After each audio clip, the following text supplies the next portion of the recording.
Throughout our vast galaxy, there is a near uncountable populace of humanity, dotted across 1,000,000 worlds, orbital stations or void ships, and all of whom will have dedicated their lives towards toiling away for one god or another. Whilst those who worship the god emperor of mankind tend to pray for peace, safety, and for the sanctity of their homes, there are others who have turned to the darker powers in search for a more tangible gift.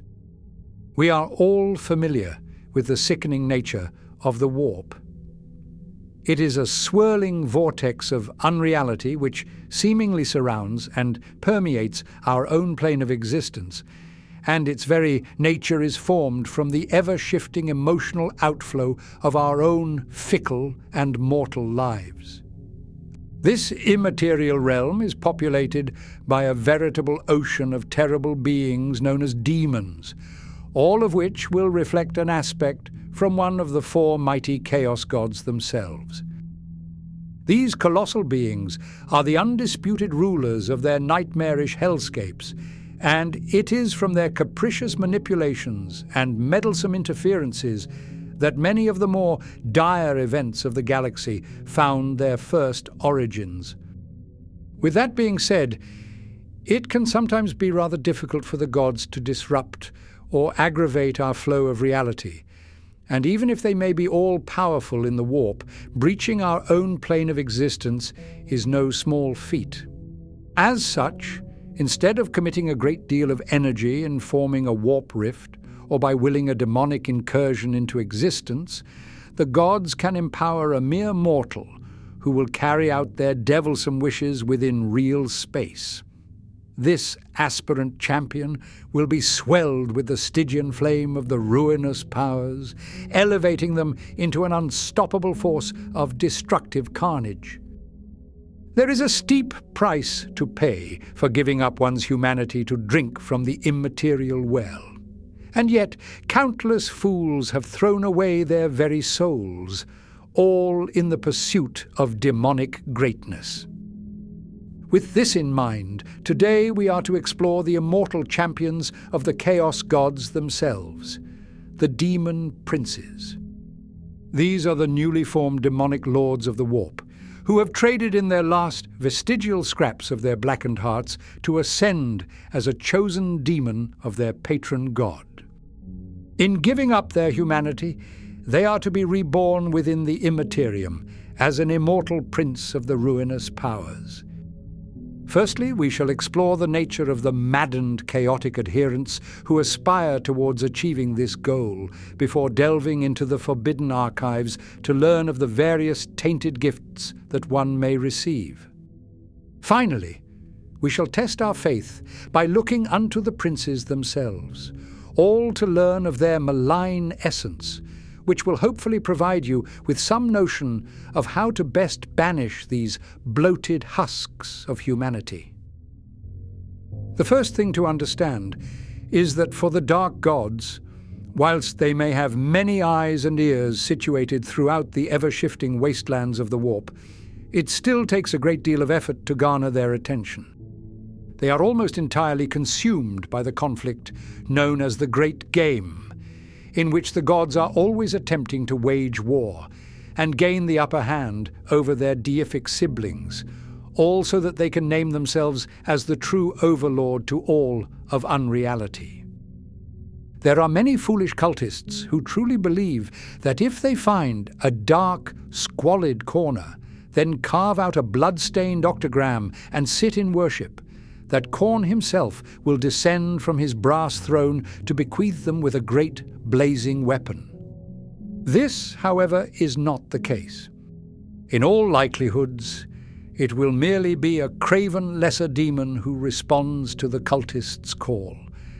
And you must understand that if this never-born entity breaks through into our reality, that the only gift it would bring would be that of raucous bloodshed. With this in mind, we must now consider the scale of monstrous actions which could possibly cause a chaos god to turn their gaze towards a foolish mortal. A human would have to utterly dedicate their life towards committing true atrocities. And even then, it could take decades or centuries for one of the gods to finally take notice of this long path of blood. Due to the sheer length of time needed for this dark campaign, it is rather rare, although not unheard of, for an unmodified mortal human to succeed in their malevolent mission. In most cases, it will be a member of the fallen legions of the Astartes who can endure the long trials, and as such, many of the prominent demon princes of the galaxy were former space marines, who saw that through their own enhanced abilities, that they could reshape the galaxy through the flames of chaos. It is rather difficult, and some may consider it as an impossibility for the Chaos Marines to ignore the constant whispering of demons who would tempt them with the cornucopia of ephemeral gifts at their disposal. It is made ever more challenging to forego the boons of chaos, given that the vast majority of traitor Marines will be found within the warp itself, where they will reside upon demon worlds, coinhabited by the endless legions of demons who would eagerly consort and manipulate the fallen angels. Furthermore, it would be impossible for a Chaos Marine to ignore the fact that many of his compatriots have already been swelled by the essence of chaos. Countless Marines, possessed by lesser demons, will walk along the marred, warped ground with their limbs having been replaced by vast, crushing pincers, or by talons so sharp that they seem to tear through to reality itself. Additionally, it is all too easy to see the gifts of chaos by looking into the ranks of the most dedicated of legions, perhaps most notably of the Death Guard. The Plague Marines are walking effigies of the love given to them by their patron lord, Grandfather Nurgle. Their bodies weep with oozing cysts, organs spill out before them, and their skin seemingly melts and flecks off in dark pools of corrosive fluid. Yet despite all this, Nurgle has blessed them with a level of resilience and durability which could never be achieved without his influence. Each Marine has sprouted with chaotic rot, and whilst it may look painful, they have been empowered, and their lives are all the better for giving in to the caring embrace of the Plague Father. Returning to our sermon, we must understand that in many ways it does in fact make sense for a Chaos Marine to aspire towards reaching demonhood. They are surrounded by the temptations of the warp, and since many of their brothers have also fallen down the dark path, then why should they not also partake in these tainted delicacies? As such, a Marine may start by formulating his plan of how he will garner the attention of the unholy quartet. Perhaps this will start with him challenging his aspirant squad leader to a duel, and pledging his fallen skull to the blood god Khorne. Alternatively, he may procure a putrescent, diseased artifact of Nurgle, which he will use to spread malignity and death through the battlefields of our galaxy, all to share the tainted gift of his Plague Lord. These small actions are far from enough to lead to an ascension to a demon prince, and yet they do still aid them in positioning themselves to where they can carry out some far grander operations. Once the Marine has proven himself as a competent and ambitious warrior, he will likely be given a group of legionaries to command over, and this will be the start of his snowball towards committing greater and greater atrocities. There is only so much one man can do, and so at some point he will need to procure a war band who can act on his behalf and wage a bloody war in his name. The Marine and his squad will tear their way across countless battlefields, with every action and every kill being dedicated towards their chosen god. After carving out a name for himself, the Marine may receive his first gift from their patron lord. This will most usually be what is known as a Mark of Chaos. This ephemeral brand will signify that this individual has pledged themselves to a god, and that the warp has responded by acknowledging their constant efforts in claiming souls for their liege. In addition, it will bestow the first traces of power to the marked aspirant. They are somewhat subtle but still noticeable boons which reflect the very nature of the god who they have chosen to worship. So, for example, someone with a mark of corn will find themselves stronger, with their blood pumping otherworldly energies through their grossly engorged musculature. Alternatively, a mark of Slanesh may cause the afflicted to find themselves to be hypersensitive to all sensations, with an increased proclivity towards performing scandalous acts. As the aspirant continues in carving out their war path, they will inevitably draw a larger following to their cause.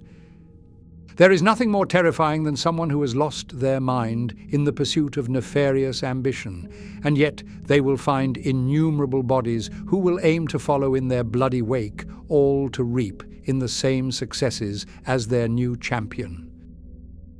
The ranks of this warband may swell to a large enough size that some of its newer and yet exemplary members will also receive a mark of chaos themselves.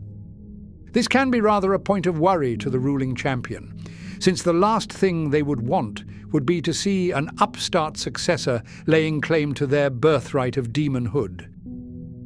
This anxiety, however, is typically only found in those who do not truly believe that they are on the warp-tainted path which will lead them to ascension. Those who are confident in their abilities and of their determination to see their ambitions through to the bitter end will ignore the cries of lesser Marines who they know could never achieve the same levels of glory as of themselves. Around the time where the aspirant champion has swelled his war band to a modest size is when he may start to receive further gifts and blessings from their patron god. With a body count almost assuredly in the hundreds, possibly even thousands, and with years of bloody carnage brought about by their forces, they will see themselves as being long overdue for some recognition over their actions. The first of these gifts may be quite small, such as with the initial mark of chaos, but, as we are to soon discuss, this can be somewhat of a hidden blessing. A god may simply enhance the already present mark of chaos, further empowering the chosen champion with more of their tainted essence. More typically, however, they will be granted some form of a mutation, which will manifest itself as a beneficial feature to the aspirant. For example, a champion of Tzeentch would have initially been branded with a mark which would have enhanced their psychic connection to the warp, allowing them to conjure up terrible magics from that hellish plane of unreality. But beyond this, once they have proven themselves as a truly gifted sorcerer, the Changer of Ways may ordain that this individual would be more effective if they had a third glowing eye upon their forehead, which could see through the shifting currents of the warp itself. Other mutations can be far more striking in their appearance when compared to a simple third eye. It is not uncommon for an aspirant to find their limbs slowly being replaced by warped and corrupted appendages made from the very essence of the immaterium. One may find their hands having been reshaped into fleshy whips, or that their head has sprouted with great ramming horns. Though they did not choose the gift, it is rare for one to reject that which has been bequeathed unto them by a darkly divine power. They will readily and happily use whatever was grafted onto them in battle, all to bring further glory to their god and to prove that they are indeed a true champion of chaos. With the champion mutating, shifting, and orienting their very being towards that of their patron god, we must discuss a rather important point. Once an individual has quenched their thirst for power from the dark and corrupted rivers of the warp, they can never go back and undo the damage that has been done. When you readily accept the gifts of chaos, your very soul will begin to fragment and deteriorate. You have not been gifted these powers so freely. For the Chaos gods themselves must always receive some form of payment for their actions. They will universally lay claim to your eternal soul, and from this point on you will be beyond the realm of salvation. As demonic limbs slowly grow and take over your body, you may find your actions being somewhat altered than of how you would expect. Sometimes this may take the form of acting more recklessly towards dangerous situations, where instead of planning out the tactics of a battle, you simply rush forth, desperate to stain the ground with the crimson blood of your foes. Similarly, as you start to feel the warp overtaking you, whilst it may be a good pain, it becomes ever more challenging to reason with yourself over what would be the best strategic decision to make. You may find your mind locked in thought loops, with only the babbling cries of demons reverberating with their cacophonous wails. It is at this point that only the strongest of champions will emerge unscathed from their warp-tainted ordeal. Those who have a weaker constitution, or for those who simply did not hold a true ambition for power, then their gifted mutations will become too much for them to bear, and they will devolve into a mindless creature known as a Chaos spawn. The mutations of Chaos are inherently unstable when manifested within a mortal. Our bodies were never designed to sustain a dozen demonic limbs, or to become the home of lesser demons who sought to use us as a comfortable host. It is because of this that when a champion is granted with too many mutated gifts, that they will eventually become overwhelmed, and the demonic gifts will overtake and utterly consume whatever mortal remains were to be found, leaving naught but a gibbering mass of pulsating flesh in its stead. These abominations are nothing if not disgusting. They writhe and squirm with jutting, malformed limbs falling and reforming themselves upon the twisted frame of their host. There is rarely any semblance of humanity left in these creatures, and oftentimes they will be bereft of even a face, with it having been replaced by a gaping, fanged mouth, ever gnawing at the air as if a succulent meal was placed before it. They are simply to be seen as the product of failure in the path towards demonhood. There is no trace of intellect or judgment left, since their mind will have been simply consumed by the wriggling masses of mutated limbs which seem to have found a home within the corrupted remnants of this mortal fool. It is no wonder, then, that these beings cannot take up their old position as a leader of a warband once more. There is simply nothing left within them other than the pulsating essence of chaos, and so their role within a chaotic company has been reduced to one singular purpose. The spawn will be unleashed onto a battlefield as something akin to a rabid dog. It will charge and rush at any foes it can find, ripping them asunder with their many limbs and ephemeral claws. Whilst effective, none are expecting the spawn to survive a battle. It would be better for them to be obliterated, simply to avoid having to deal with the gibbering mass. The threat of becoming a Chaos spawn is very much a real one for the champions of Chaos, and as I stated, it is only from those who have a truly tenacious grasp of reality and of their goals who will avoid this most terrible fate. Now that we have discussed the path to ascension and of the failures who could not live beyond their own ambitions, let us now turn to the true victors of this path and learn of the demon princes themselves. The process of becoming a demon prince is not a slow progression as it may be with a Chaos spawn. They do not simply grow one arm, then one leg, and all the rest over the course of several years.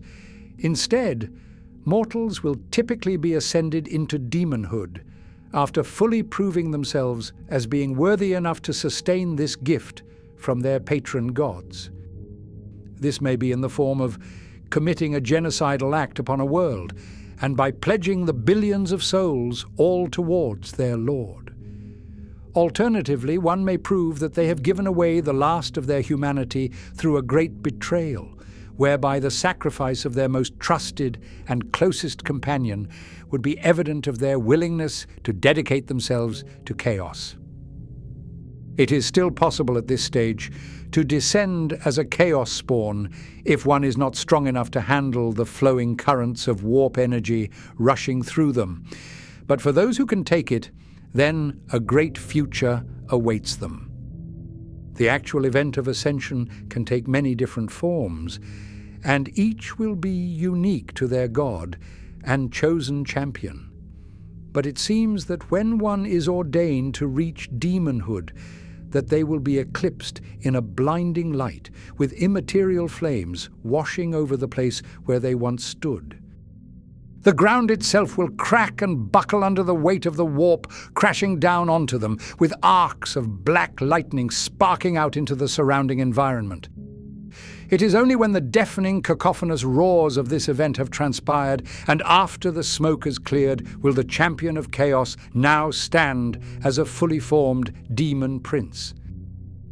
They will have forfeited their humanity and given up their very souls to become an immortal being who will serve their god forevermore. Their very human essence will have been snatched up and consumed by the god, leaving only a faded memory that this creature was once born of flesh and blood. But that time of disgusting mortality has long since passed for this ascended lord of battle. Depending on their patron god, the prince will stand as a resplendent representation of their will and nature. However, they will all prove to be truly formidable and terrifying figures. I will discuss the differences between the different adherents, but in general, the princes will stand as hulking beasts who will tower over any who dared to oppose their will. Their heads will often have sprouted great horns, or their jaws will have filled out with mighty tusks. Parts of their armor will have fused to their bodies, being imbued with the same demonic essence which flows through their wearer, making it just as much a part of them as their own beating heart. A prince of Khorne will have readily lost their souls to enhance their already masterful abilities in spilling blood. Their strength and speed will have been swelled to a level truly unmatched by any mortal, to the point where dueling with a Prince of Khorne would be to spell out your certain death. Their old armor will have been reformed and reshaped into one of thick brass, coated with the charred skulls of their enemies. Meanwhile, the new prince will be gifted with a demonic weapon, typically a large axe or sword, which will be eagerly used to carve the very galaxy in twain. Most often these beings will have blood-red skin, but sometimes they will be covered in a layer of dark, shaggy fur, almost as if they stand as a great werewolf from the old Terran myths. Those who followed in the path of Tzeentch will have arisen as a being of stupendous psychic prowess. There will be few beings in the galaxy who can go toe-to-toe in a psionic engagement with one of these lords, with only the greater demons known as the Lords of Change being more powerful in the art of warp shaping. In addition, these Tzeentchian princes will have been gifted with a rather improved sense of cognition towards the world. They will have gained some semblance of foresight towards the events of the galaxy, and as such, they can further plan and execute their capricious schemes to achieve far greater and more impactful results. Whilst they can take many forms, there are numerous demon princes of Tzeentch who have been encountered within the shape of a great, half-avian creature, always found to be clutching onto an ancient, shimmering book, and with giant multicolored wings sprouting from their backs. A putrescent and noxious prince of Nurgle will most obviously be one of the more revolting of the Plague Lord's followers. If a demon prince is to stand as an ascended and chosen champion of the gods themselves, then it is obvious as to why their form will be rather grand and awe-inspiring.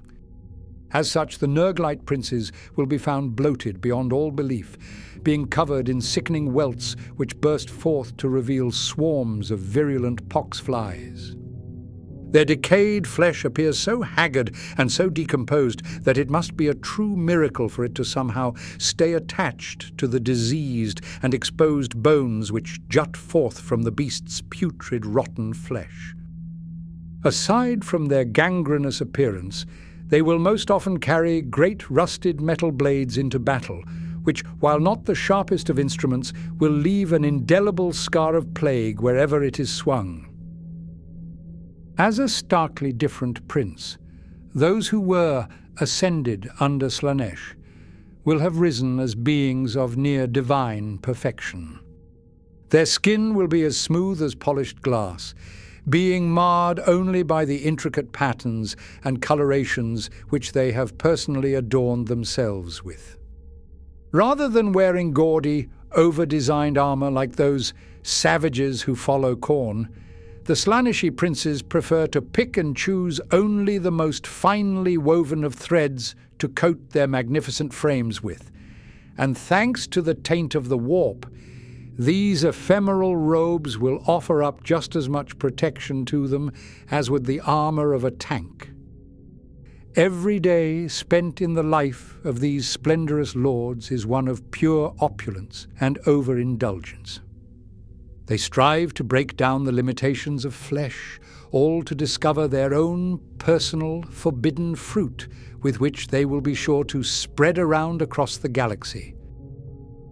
It is important to note here that if one possesses a strong enough will and their souls are steeled to the point where the infections of chaos will not reduce them to a gibbering mass of gelatinous flesh, then they can also ascend as a demon prince of chaos, undivided.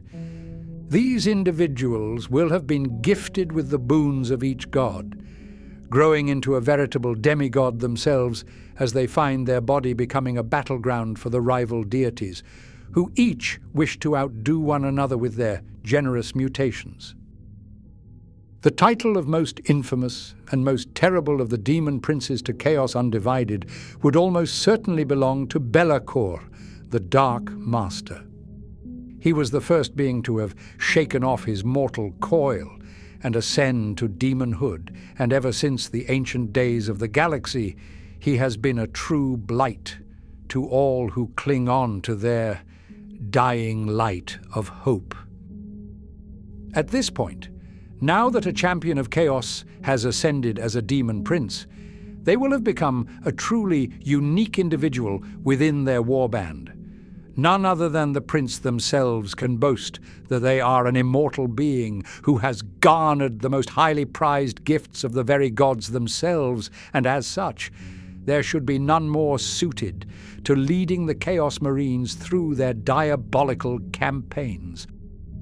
Furthermore, rising to the position of demonhood grants many benefits within the warp, including the fact that they will now own a demon world to call their own.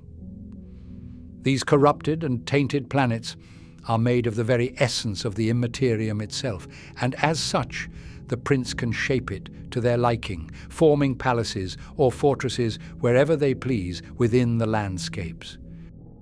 With a world to their own and a name now carved out in history, it is never long until smaller warbands begin to flock to the prince's cause.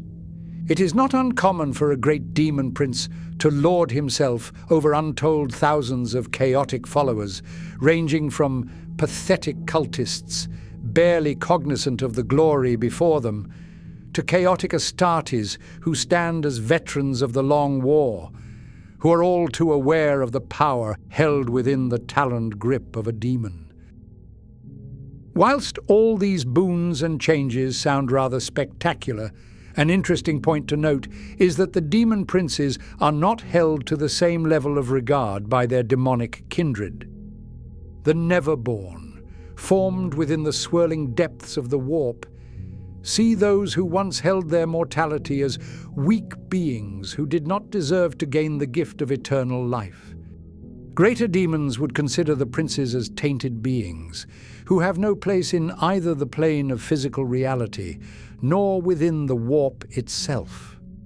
Despite this, even if the demons do not accept their newfound cousins, if the prince is powerful enough, then he will be able to easily submit any who oppose their will, and so they will have no problem in gaining the support of true-born demonic creatures.